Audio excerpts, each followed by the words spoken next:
Hi everyone, welcome to Tales to Dread. Last summer, this happened. We went camping over the weekend because neither of us had to go to school. Josh made hot dogs, and I helped people in therapy. I know, right? Anyway, we both agreed to take off that Friday since we hadn't made a reservation. So we wanted to get there quickly because half of the park is first come, first served, and we wanted to make sure we had a spot for that weekend. It was good that we got there early on Friday morning because we got a great spot right next to the entrance to a hiking trail that I really wanted to check out. Once we got everything set up and unloaded my truck, the first thing we did was go to the ice chest and open a couple beers. We sat down at the picnic table and took a few minutes to relax before we started unloading the rest of our stuff. After we finished our beers, we set up the tent and put the lawn chairs around the fire pit. Hey Josh. Quick, help me with this tent.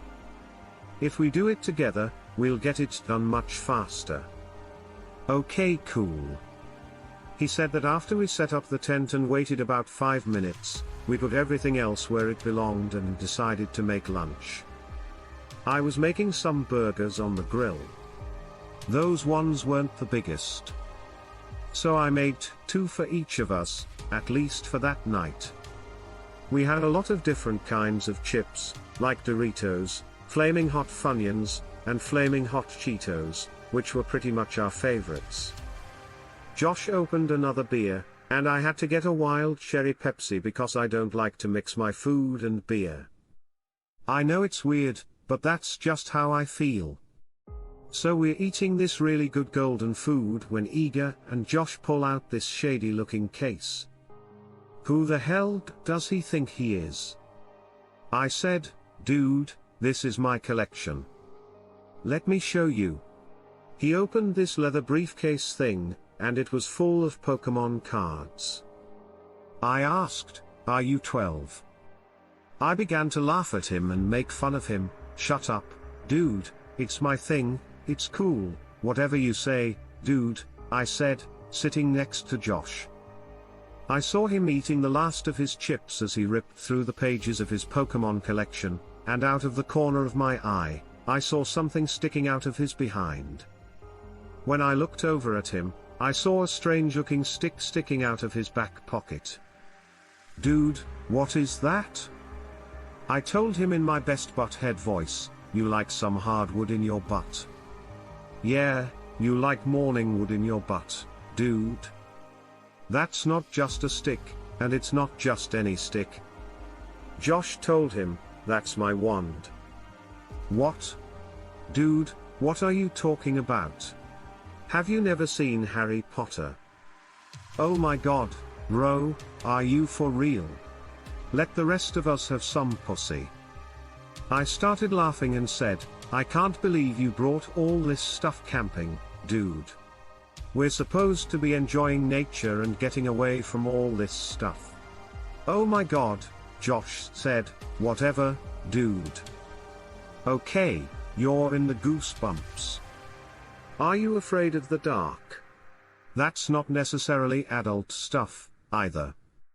Well, he did get me, but at least I didn't take it camping with me.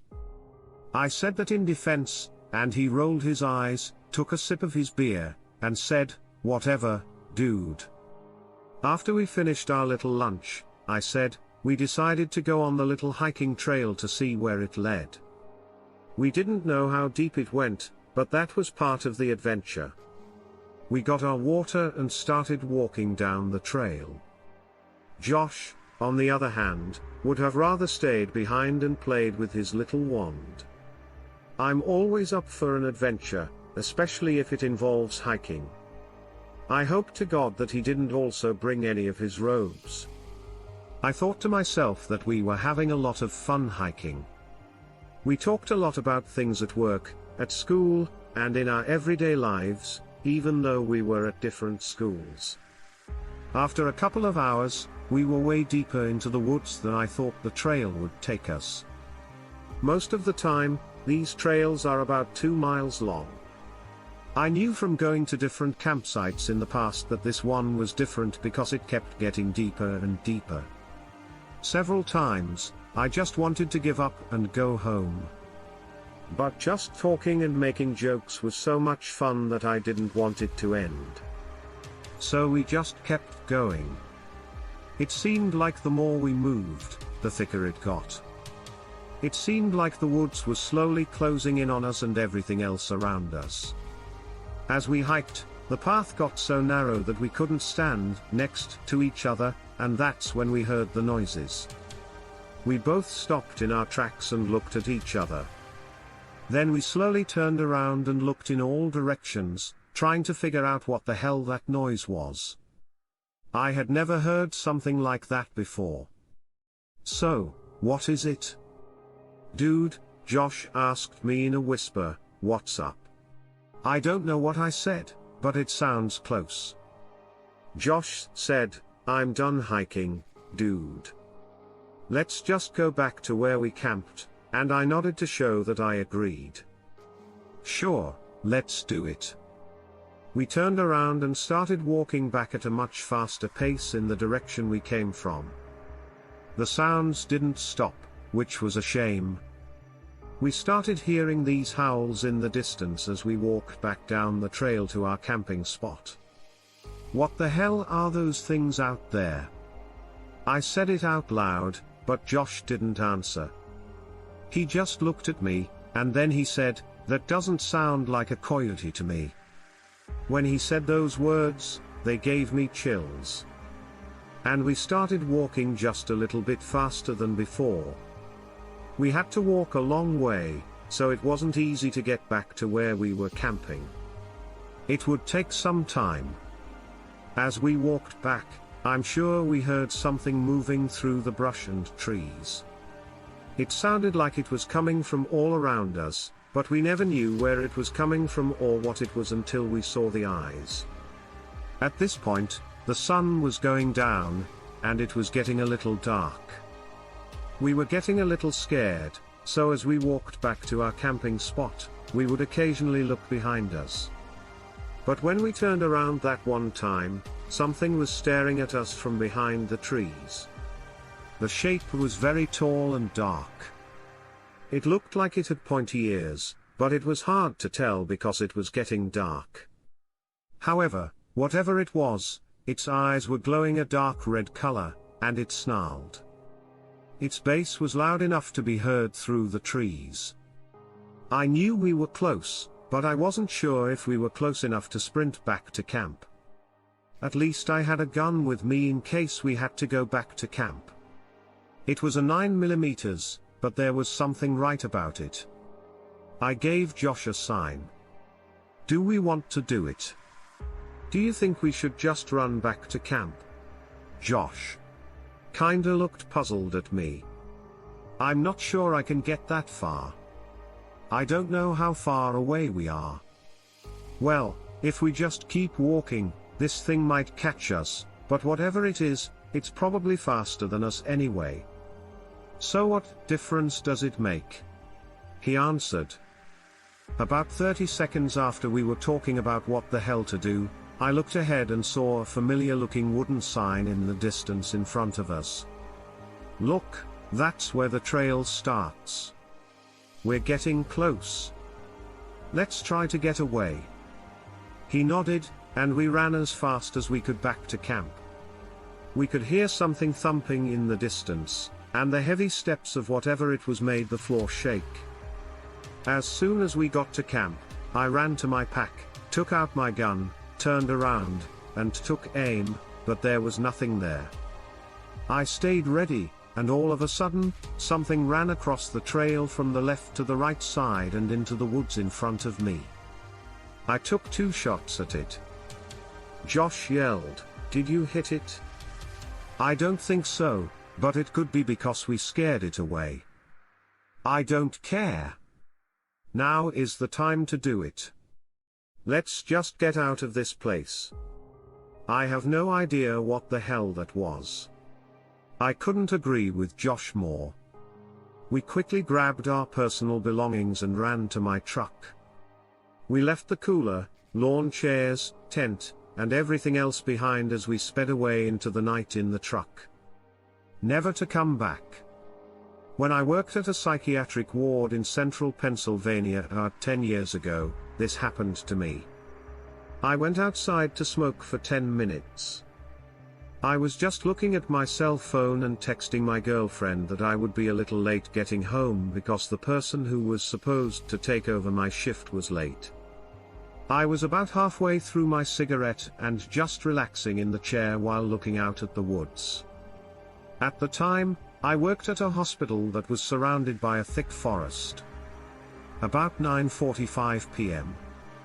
I was supposed to leave work at 10 o'clock, but the person who was supposed to take my place was running late. I decided to take another break so that the people waiting for him wouldn't have anything better to do.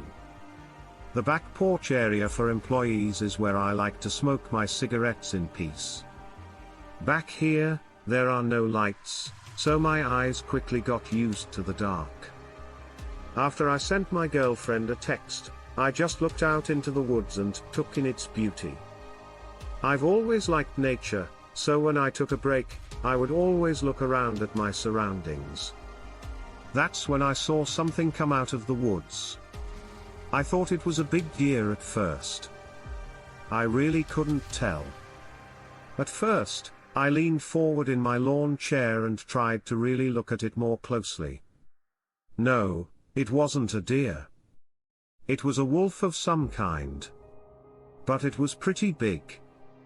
I didn't know wolves could grow to be that big.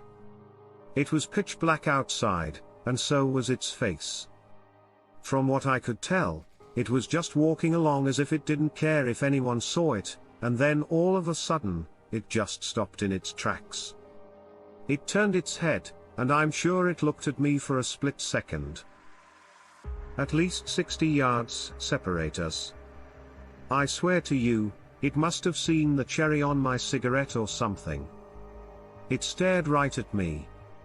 It seemed like we stared at each other for hours in a trance-like state. But in reality, it was probably no more than 10 to 20 seconds. Then it turned its head to the sky and howled loudly. It jumped up on its back, stretched out its back legs like a man, turned around, and ran into the woods, leaving no trace. I hard blinked my eyes and got up. Did I really just see what I thought I did? No, it couldn't be, because no animal could just jump like that on its back legs. What in the world was that? When I told this to my coworkers, they didn't believe me. I know what I saw, though. When I was young and in Boy Scouts, our camp counselor and a few other members took us on a week-long camping trip. I remember this one night when we were all in our tent telling ghost stories and eating chips and trail mix. I can't say for sure what time it was.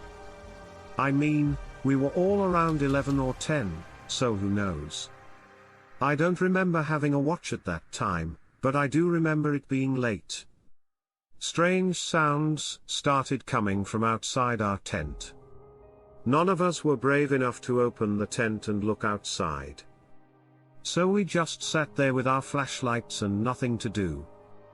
At first, it sounded like something big was just brushing through the trees near our tent. But then, the house began to come. First, we thought they were coyotes. I mean, they are pretty common in this area, but there was something strange about the way they sounded that made us think it wasn't a coyote. Though, what else could it have been? My friends said it was the werewolf, and all I could do was laugh. Nowhere was, there is no place, but no one else spoke. We just kept sitting there and waiting in silence. I don't know how long we sat there, but the rest of the night we didn't hear anything else. We all fell asleep in the end while waiting for what? I don't know when we told Edith, our lead. She laughed at us and said we told too many ghost stories that night. But I know that what we heard was real, whether it was a werewolf, a coyote, or whatever the hell it was. It was close, too. We were camping in the woods on a dark and quiet night. It was only supposed to be for 2 nights over the weekend. Several nights of peace. The bad news is that didn't happen. If you're reading this journal but haven't found me yet, I'm here. Just act like I'm gone. My name is Brandon, and I was out here with a couple of college friends the first night.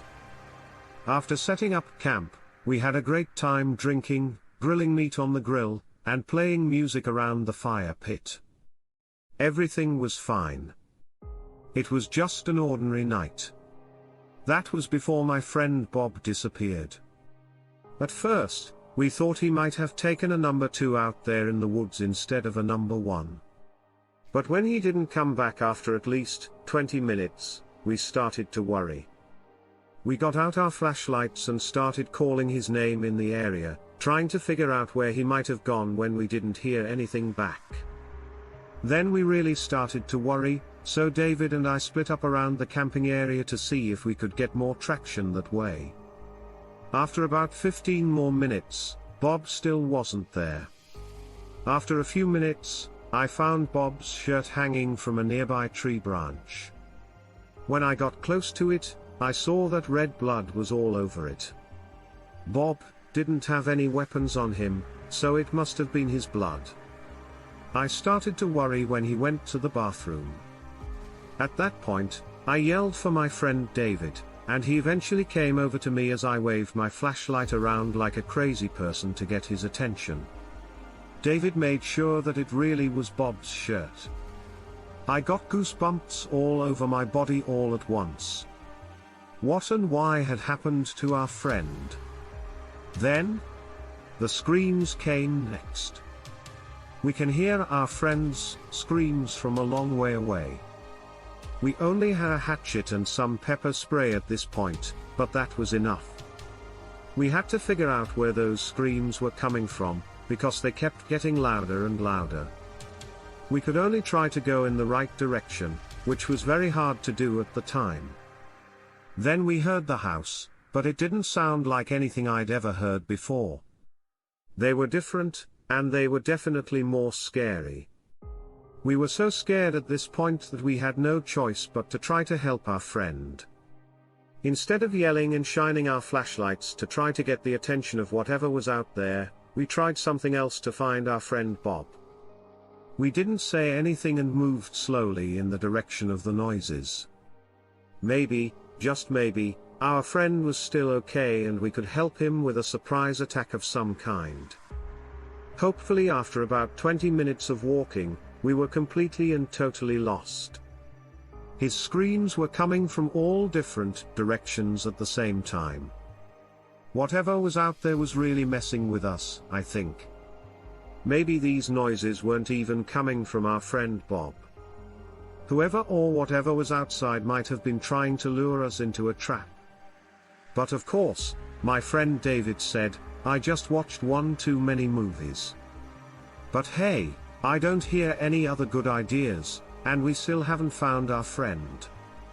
We took a 5-minute break and sat on a rock near some trees. I got out my journal, which is where I've mostly been writing things down lately. I'm going to end this chapter of the journal right now because we need to find our friend, and my friend David just told me to go to where he was. He says that he saw something far away. It looked like the moonlight was shining on eyes that were just staring at us. I'm going to check it out and see if he's telling the truth. I'll add more later. When we found Bob,